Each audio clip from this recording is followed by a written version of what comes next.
So basically, I'm going to do this series where I do each of the dead poets and a character analysis for them. And we're starting with Neil because he's like the main character. Neil Perry embodies the heart of Dead Poet Society, a symbol of youth's passion colliding with the rigid expectations of authority. Neil represents the cost of defiance in a world that punishes individuality. He's idealistic, charismatic, and hungry for life. But that same fire is suffocated by his father's control and society's narrow vision of success. Neil's journey is both inspiring and tragic, a portrait of artistic awakening and the unbearable weight of repression. His character captures the central conflict of the film, the battle between self-expression and submission, and his fate serves as the emotional fulcrum around which the story's ideals of Carpe Diem revolve.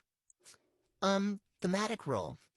Neil serves as the emotional and ideological core of the Dead Poet Society. Neil reaches for freedom. He embodies the yearning for self-determination, the desperate desire to live life fully, not merely exist within someone else's script. Through Neil, the film explores the tension between passion and obedience, creativity and control.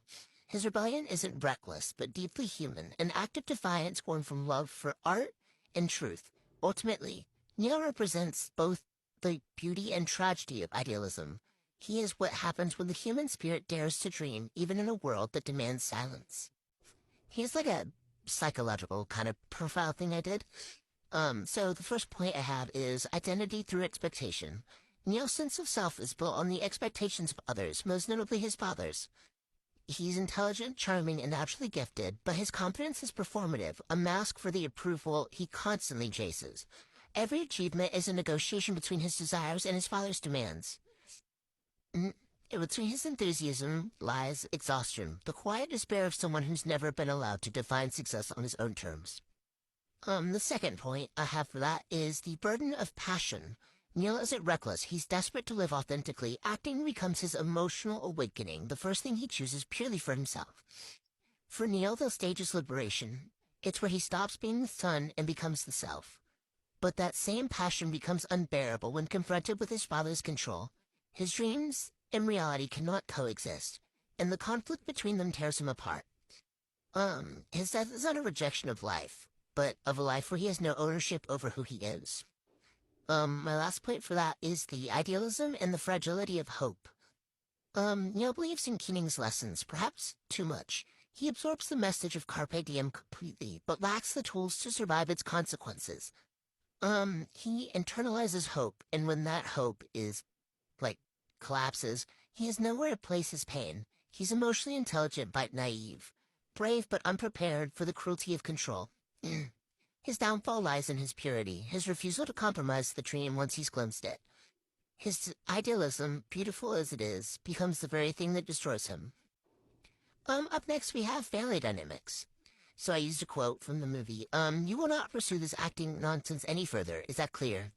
From Mr. Perry to Neil. And this single line captures the entire architecture of Neil's family dynamic. Authority without empathy, control without understanding. Mr. Perry's voice isn't just commanding, it's annihilating. His love is conditional, his approval transactional. Neil's home is not a place of nurture, but a performance where obedience masquerades as respect and silence as gratitude.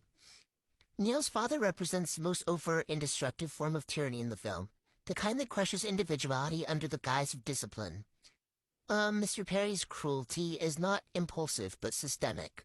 He believes he's protecting his son from failure, yet in doing so, he erases him. Neil's mother is passive and subdued, and reflects a complicity born from fear. Her silence reinforces Neil's isolation. She loves him, but cannot protect him. And when Neil dares to resist, he dies trying to escape his, cage. In Neil's world, affection is measured by obedience, and rebellion is seen as betrayal. His tragedy lies in realizing too late that no achievement, no performance will ever earn him the unconditional love he craves. His home is a theater of control, and he is both the actor and the casualty. Next is MBTI personality kind of breakdown. Neil Perry most closely aligns with the ENFP or the campaigner personality type. Imaginative, expressive, and driven by ideals. ENFPs thrive on possibility and emotional connection, but when trapped in restrictive environments, their creativity can turn inward and destructive. Neil elevates feelings above all else. His downfall stems from imbalance, pure intuition and passion without the grounding to protect them. In a world built for obedience, Neil's open-heartedness becomes his undoing. Trauma response theory. Haha. Neil's behavior aligns most closely with the freeze response.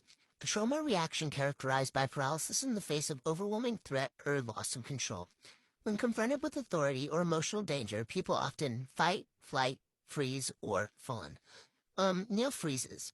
He internalizes conflict instead of externalizing it. When his father forbids him from acting, he doesn't fight back, or run away. He disassociates, shutting down emotionally to preserve what little autonomy he feels he has left. His stillness isn't apathy, it's terror disguised as calm. Years of conditional love have trained him to equate resistance with annihilation. The stage gives him a glimpse of freedom, but when that is taken away, his nervous system collapses under the contradiction. He can neither obey nor escape. His death, then, is the tragic endpoint of the freeze response, the body's final act to surrender when every other survival strategy has failed. The moral and emotional complexity. Neil's moral struggle is not rebellion for rebellion's sake. It's a desperate search for integrity in a world that equates obedience with virtue. His defining conflict isn't between right and wrong, but between truth and survival. When he lies to Keating about getting his father's permission, it's not deceitful. It's an act of quiet defiance born from terror. To disobey openly would mean obliteration. To obey would mean erasure. The lie then becomes a fragile bridge between his two selves, the dreamer and the dutiful son. Neil's tragedy lies in his inability to reconcile with those identities.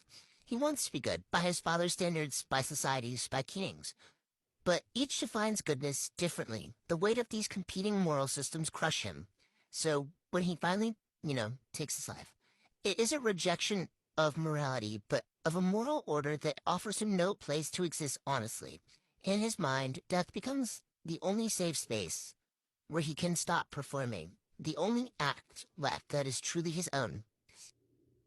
He speaks the language of sincerity, not power, but in a world ruled by the latter, sincerity is fatal. Some key scenes and symbolisms. The play. His performance as Puck is the emotional and symbolic peak of his journey on stage. He becomes everything he's been denied permission to be. Free, expressive, alive. It's the first and only time he exists outside his father's control, and the joy on his face isn't just acting, it's liberation. When his father arrives, the illusion collapses. The stage, once a sanctuary, becomes a spotlight of shame. The moment that should have affirmed his identity instead seals his fate.